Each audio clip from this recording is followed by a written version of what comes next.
रात के 10:30 बजे बारातियों के नाच गाने, हंसी मजाक और ढोल नगाड़ों के साथ प्रयागराज में एक बारात नैनी से कोरांव की ओर बढ़ रही थी।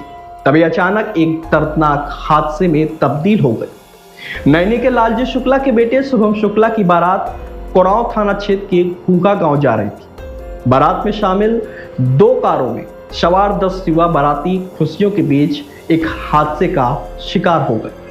गाड़ियां बेलन मुख्य नहर के किनारे से गुजर रही थी। तभी अचानक एक मोड़ पर दोनों कारें बेकाबू हो गई। पहली किया सेल्टॉस और दूसरी i10 पुलिया से टकराई, फिर सीधे ठंडे गहरे पानी में जा गिरी। पानी इतना तेज बह रहा था कि दोनों गाड़ियां पल भर में डूब गई। 10 जवान लड़के पानी में छटपटाते रहे, चीखें गूंज रही थी, लेकिन अंधेरी रात और तेज धारा ने सब कुछ चुप कर दिया। पीछे से आ रहे बाराती दौड़कर मौके पर पहुंचे और मदद की कोशिश की, लेकिन नहर का पानी इतना उफान पर था कि वे भी रुक गए।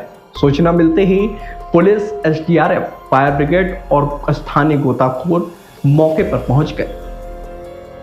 रात भर का संघर्ष, ठंडी हवाएं, अंधेरा, फिर भी रेस्क्यू जारी रहा। 8 बारातियों को तो किसी तरह बाहर निकाला गया। वहीं करीब 8 घंटे बाद सोमवार सुबह पहली रोशनी के साथ 2 शव भी बरामद किए गए। एक था प्रदीप कुशवाहा उर्फ पिंटू, जो बांदा का रहने वाला था। उसकी शादी को भी 1 साल भी नहीं हुए। 24 फरवरी 2025 को शादी हुई थी। पत्नी प्रेग्नेंट है। पिता CRPF में SI के पद पर श्रीनगर में तैनात है। प्रदीप BSc कर चुका था, प्रतियोगी परीक्षाओं की तैयारी कर रहा था। शादी की सालगिरह आने वाली थी, लेकिन किस्मत ने कुछ और ही लिख दिया। दूसरा था अनीश सिंह, जो बलिया का रहने वाला था। अनीश 2 भाई बहनों में इकलौता था, यानी घर का इकलौता लड़का। पिता CRPF जवान थे, 10 साल पहले शहीद हो गए थे। अनुकंपा के आधार पर अनीश की जल्द ही CRPF में ज्वाइनिंग होने वाली थी। पिता की विरासत संभालने का सपना पूरा होने वाला था।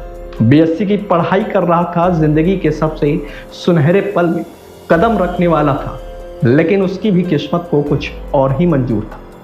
हादसे में शुभम शुक्ला, सौरभ गौतम, संदीप कुमार, विशाल मौर्य, अनूप कुमार, वसीम, अंशु और रोहित कुमार की जान बच गई, लेकिन उनके चेहरे पर अब वो खुशी नहीं, सिर्फ सदमा और अफसोस है। एक तरफ दूल्हे का घर जहां बारात का स्वागत करने की तैयारियां थीं, दूसरी तरफ 2 माओं की छाती पर चोट। उनका इंतजार जो कभी अब पूरा नहीं होगा। शादी का उत्सव मातम में बदल गया। नहर का पानी तो शांत हो गया, लेकिन उन परिवारों का दर्द अब कभी शांत नहीं होगा। यह सिर्फ एक हादसा नहीं, बल्कि यह उन सपनों का अंत है जो कभी पूरे होने वाले थे। रफ्तार, लापरवाही या किस्मत, जो भी कारण रहा हो, 2 जिंदगियां हमेशा के लिए थम गई। प्रदीप की पत्नी का बच्चा अब पिता के बिना आएगा। अनीश की मां अब बेटे के CRPF वर्दी में नहीं देख पाएगी। दोनों परिवारों के लिए इससे बड़ा दुर्भाग्य क्या होगा।